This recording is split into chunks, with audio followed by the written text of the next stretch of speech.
चलिए भाई सुनिए। तो देखो क्या है, तकलीफ ये है कि 2 साल अपना वैसे ही कोविड में थोड़ा बहुत चला गया, तो 9-10 में अपन पढ़ाई किए नहीं ढंग से। उसके बाद कॉमर्स तो अपन ले लिए, पता नहीं आप किससे बात करके क्यों कैसा, जो भी किसी की एडवाइस मांग के आप कॉमर्स तो ले लिए। ठीक है, ऐसा होता है। 10th के बाद आपका मन करता होगा साइंस लेना था या बायो लेना था, फिर घर वाले 2 लोग से मिला दिए, वो 2 लोग आपका ब्रेन वॉश कर दिए, नहीं तो वही सो कॉल्ड काउंसलर लोग जो 4-4 हजार। हाँ अरे वही बता रहा हूँ मैं, 4-4 हजार ले लेते हैं काउंसलर, उसके बाद भी बच्चा वो नहीं करता जो काउंसलर बोला है, उसका तो 4 हजार कमाई हो गया, है ना भैया। तो जो भी, तो कॉमर्स तो ले लिया, मतलब कॉमर्स लेके ही पढ़ना है बात पे। अब देखो पहले ना कॉमर्स, अभी पिछले कोविड के बीच में ही कॉमर्स की फील्ड में बहुत सारी चीजें एक्स्ट्रा ऐड हो गई है, बहुत सारी चीजें एक्स्ट्रा ऐड हो गई है इन 2 सालों में। जैसे एक दो एग्जाम, एक दो दो एग्जाम का नाम तो बहुत फ्रीक्वेंटली अब कर रहे लोग, एक तो आईपीएम इंटीग्रेटेड एमबीए, और दूसरा एक सीयूईटी आया है, 12th के बाद होता है। वो बड़ी बड़ी यूनिवर्सिटीज का मान के चलो एंट्रेंस एग्जाम टाइप का है, वो प्राइवेट यूनिवर्सिटीज जो होती है उन्होंने एक क्या बोल सकते हैं उसको, समझे कॉमन एग्जाम निकाल दिया, क्या उसका सीयूईटी का सी कॉमन ही है, कॉमन यूनिवर्सिटी एंट्रेंस टेस्ट, सही बोल रहा हूँ ना, यही है। तो भैया देखो क्या होता है, 11th क्लास तो आपका यही समझने में चले जाता है कि मैं कॉमर्स के लायक हूँ। कॉमर्स लायक तो होते ही है बच्चे, पर सब्जेक्ट समझने में टाइम जाता है ना आपका। अकाउंट्स आप पहली बार पढ़ रहे हो, इको पहली बार पढ़ रहे हो, सब्जेक्ट समझने चले जाओ। आपको 11th के एंड तक डिसाइड कर लेना है कि आप 12th के बाद क्या करोगे, क्योंकि जब आप 11th के एंड तक ये डिसाइड कर लोगे कि 12th के बाद क्या करोगे, तब तो आप 12th में 12th के साथ साथ उन चीजों की भी क्या करोगे, पढ़ाई। क्योंकि देखिए जितने भी आज, पहले तो अब जैसे सीए भी है, बहुत सारे लोग 11th 12th का सीए भी तो प्लान कर रहे हैं। पहले क्या होता था, 12th का एग्जाम हो जाता था मार्च में, बेसिकली 2 या 3 मार्च को 12th का एग्जाम चालू होता है, और मार्च एंड तक 28-29 तारीख तक क्या हो जाता है, खत्म। अपन वैसे भी छत्तीसगढ़ में बैठे हैं, अपना तो नॉर्मल एग्जाम्स ही होते हैं, हिंदी इंग्लिश ये वो, उसके अलावा तो कुछ होता भी नहीं है एक्स्ट्रा, है ना। तो ये खत्म हो जाते हैं मार्च में। उसके बाद आपको पूरा 6 महीना सीए फाउंडेशन की पढ़ाई करना पड़ता था, और आपको एग्जाम देने मिलता था कौन सा अटेम्प्ट, नवंबर-दिसंबर वाला। क्योंकि आप मई में एग्जाम होता है, पर आप मई अटेम्प्ट दे नहीं सकते, जब तक बच्चा 12th पास नहीं होता था तब तक उसको एग्जाम देना अलाउ नहीं था। पर वो स्कीम हो गई चेंज, अब बच्चा 12th के एग्जाम में अपीयर होने के तुरंत बाद फाउंडेशन का एग्जाम दे सकता है, मतलब आप कौन सा अटेम्प्ट भी दे सकते हो मई, तो मई अटेम्प्ट दे तो सकते हो, पर प्रेपरेशन भी तो होनी चाहिए। देखो पहले ना सीए फाउंडेशन के पहले हुआ करता था सीपीटी, सीपीटी का सिलेबस बहुत अलग था, पूरा एमसीक्यू बेस्ड था, और थोड़ा सिलेबस उतना वास्ट नहीं था। तो पहले क्या होता था, 12th के तुरंत बाद आदमी सीपीटी दे देता था, फटाफट निकल भी जाता था। तो मतलब ये नहीं कि आप अब नहीं निकाल सकते, पर मेहनत, मेहनत आपको 12th के साथ साथ करनी पड़ेगी। पिछले साल के बहुत सारे 12th के तो बहुत सारे पढ़ते थे, पर आप जानते हो टीचर से क्लोज बहुत कम लोग हो पाते हैं। तो मेरे से 2-4 बच्चे लोग बढ़िया क्लोज हो गए थे, 4-5 लड़के और 2 महिलाएं। तो उनको मैं, उन लोग चाहते थे कि हम 12th का एग्जाम के साथ ही क्या भी दे, फाउंडेशन क्लोज इन द। देखो क्लोज मतलब ये नहीं कि मैं उनको अलग से कुछ ट्रीटमेंट दे रहा हूँ, नहीं, वो आते सर हम ये कर रहे, तो मैं उनको बता देता था ऐसा ऐसा करो, ये होता है, और कुछ नहीं। भाई जो पूछेगा मैं बता दूंगा, जो नहीं पूछेगा वो नहीं बताएगा, सीधी सी बात। तो उन लोग बोलते थे सर हम कैसे उन लोग का टाइम टेबल बना के मैं दे देता था, ये 12th के साथ साथ किसका पढ़ाई कर रहे हो तुम, सीए की पढ़ाई का भी ये टाइम टेबल है तुम्हारा, ऐसा ऐसा पढ़ते जाना। बिलीव मी, चारों 6 के 6 बच्चे निकाल दिए फाउंडेशन 12th के साथ। जून में एग्जाम था 12th का, तुरंत बाद किसका एग्जाम था, 10 या 15 दिन का बस गैप था, तुरंत फाउंडेशन का एग्जाम। मार्क्स किसी का अच्छा नहीं आया, पर 12th के साथ फाउंडेशन साथ में निकालना अपने आप में बहुत बड़ी अचीवमेंट होती है, क्योंकि आप 6 महीना बहुत लोगों से आगे हो, 6 महीना आगे हो ना आप। क्योंकि बहुत सारे लोग तो उसमें फेल हो गए होंगे जो पढ़ाई नहीं किए होंगे, तो कौन सा अटेम्प्ट देंगे, और बहुत सारे लोग तो वो अटेम्प्ट ही नहीं दिए होंगे मई वाला, तो डायरेक्ट कौन सा अटेम्प्ट देने वाले, नवंबर। तब तक तो आप इंटर इंटर का क्लास चालू करके इंटर का एग्जाम में देने आ जाओगे। समझ रहे हो क्या बोलना चाह रहा हूँ। तो बहुत जरूरी है कि 11th के एंड तक आप ये डिसाइड कर लो कि आपको क्या करना है, तब तो आप 12th की पढ़ाई के साथ साथ उसका प्रिपरेशन करोगे। चलो सीए फाउंडेशन तो पहले भी ऐसा होता था कि 6 महीना क्लास करके, बाकी ये जो आईपीएम वाईपीएम के एग्जाम होते हैं तो तुरंत 12th के बाद होते हैं, इसमें थोड़ी ना इतना गैप है। समझ रहे हो क्या बोल रहा हूँ मैं, इसमें नहीं है इतना गैप। सीयूईटी और आईपीएम के एग्जाम 1-2 महीने का गैप होगा, अगर होता होगा तो नहीं, उससे ज्यादा गैप नहीं होता इसमें। तो वो तो तब होगा ना। आप गलती बच्चे ये करते हैं कि आराम से 12th की पढ़ाई कर रहे हैं, 12th का प्री बोर्ड वी बोर्ड या हाफ ईयरली होने के बाद सोचते चलो यार ये भी करेंगे, उसमें फिर आप पजल्ड हो जाते हो, क्योंकि 12th की भी पढ़ाई करना है, साथ में कॉम्पिटिटिव का कम समय कोर्स क्या है ज्यादा है, बहुत जरूरी है, इसीलिए कि 11th एंड में, क्योंकि देखो 11th का एग्जाम तो हो जाता है जल्दी से, 11th का एग्जाम कब हो जाता है फरवरी,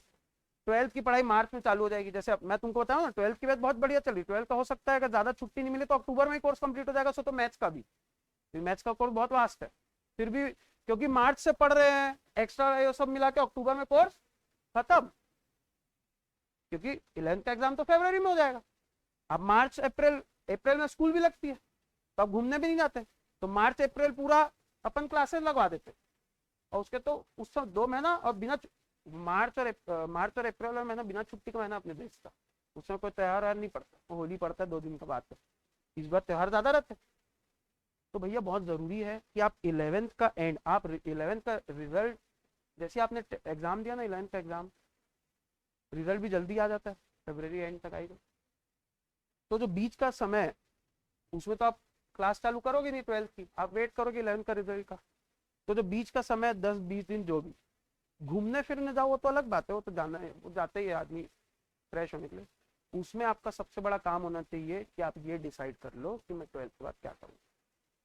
क्योंकि उस हिसाब से आप उसके बाद उनकी भी प्रिपरेशन क्या करोगे चालू करोगे, क्योंकि कोई एग्जाम इजी नहीं है भैया, कोई एग्जाम इजी नहीं है। आईपीएम से 2 ही आईआईएम में एडमिशन मिल रहा है, एक इंदौर और एक, 5 हो गया क्या, पहले 2 था, पहले 2 था ना, अब 5 हो गया, कंपटीशन कितना बढ़ गया है। देखो पहले 2 था तो जानकारी भी कम थी, क्योंकि अभी आए तो 1-2, कोविड में ही तो आईपीएम आया है, कोविड में आया है, मैं तो कोविड में ही सुना था, उसी में पहला एग्जाम कोविड मार्च में ही 2020 में तो एग्जाम हुआ पहला, शायद प्रॉपर नहीं पता देख लेना, पर अभी अभी आया है, तो लोगों को जानकारी कम थी, ट्यूशंस कम थे, जैसे जैसे समय बढ़ेगा जानकारी लोगों को मिलते जा रही ना, तो कंपटीशन तो अब क्या होगा बढ़े, लोग तैयारी उस हिसाब से करेंगे पहले से। और देखो कोविड में तो तुम अगर लेजी होके पढ़ रहे थे तो पूरा दुनिया लेजी होके पढ़ रहा था, समझ रहे हो, तो सब सेम टाइम पे थे। अब अगर आप लेजी हुए, पूरी दुनिया तो लेजी नहीं है, पूरी दुनिया तो अब वापस ट्रैक पे आ गई है, समझ रहे। तो बहुत जरूरी है कि 11वीं के एंड में आप डिसाइड कर ले, 11वीं का परीक्षा और रिजल्ट के बीच का जो टाइम है उसमें आप ये डिसाइड कर लो कि आपको 12th के बाद क्या करना है,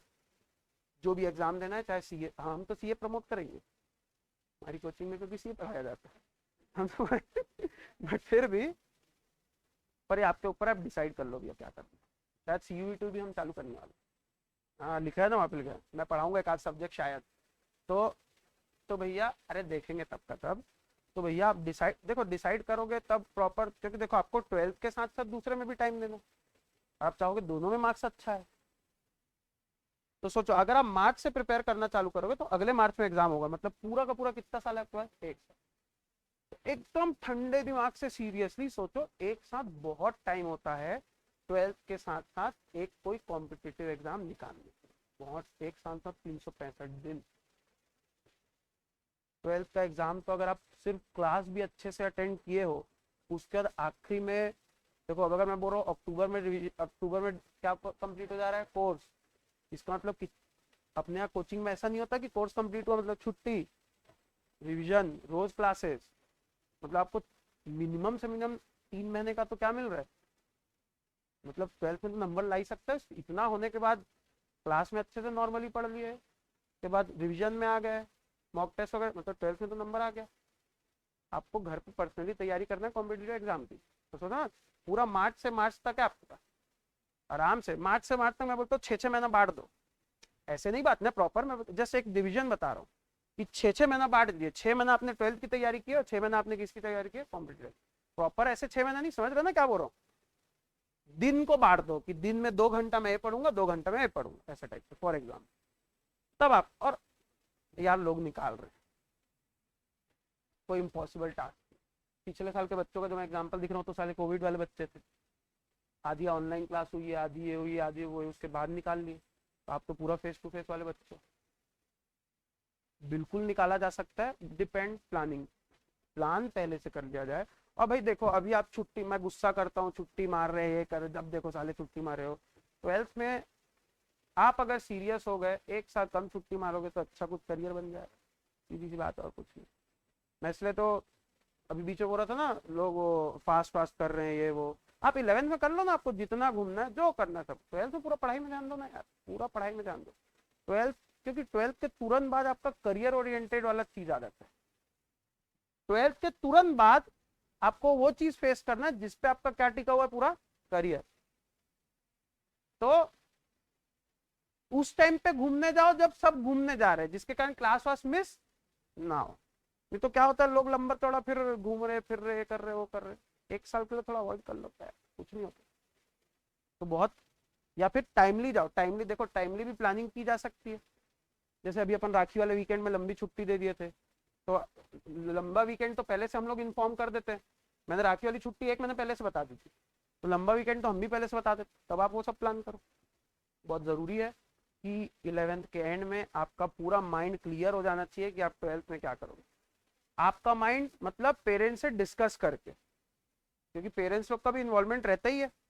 तो पूरा डिस्कस, बाद में फिर चेंज नहीं होना चाहिए ना बीच में। तो आप पूरा प्रॉपर बैठ के डिस्कस कर लो, हाँ मैं ये करना चाहती हूँ, और कोई सजेशन है क्या आपको, जिससे मेरे को मिलवाना है मिलवा लो, क्योंकि सब पेरेंट्स के पास भी बहुत सारे लोग हैं जिनसे मिलवाना चाहते हैं आप।